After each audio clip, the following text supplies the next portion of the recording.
कलाकाराची इच्छा असते की एक भूमिका किंवा एक प्रोजेक्ट संपल्यानंतर काहीतरी एक वेगळं आपल्याला करायला मिळावं आणि तसंच झालं देवाच्या कृपेने. त्यामुळे मी एन्जॉय करते आणि जसं प्रेक्षकांनी गिरिजाला आधी बघितलंय तसं हे कॅरेक्टर नाही आहे.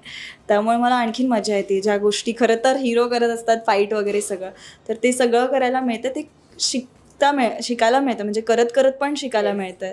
त्याच्यामुळे खूप मजा येते मला. येस, पण गिरिजाचं साडींवर खूप प्रेम आहे हे आम्ही नेहमी बघतो. सो याही लुकसाठी पहिले ड्रेस होता, आता साडी होती. सो काय सांगशील या लुकबद्दल एकंदरीत? छान ना, म्हणजे ड्रेसमधला पण जो लूक होता तो सुद्धा खूप छान सिम्पल असा होता आणि हा सुद्धा लूक तसाच सिम्पल आहे आणि खूप कम्फर्टेबल साड्या आहेत.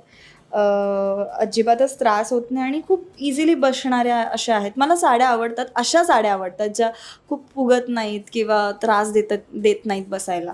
तर अशा या साड्या असल्यामुळे पटकन नेसून पण होतात. सीन असेल तर फटाफट चेंज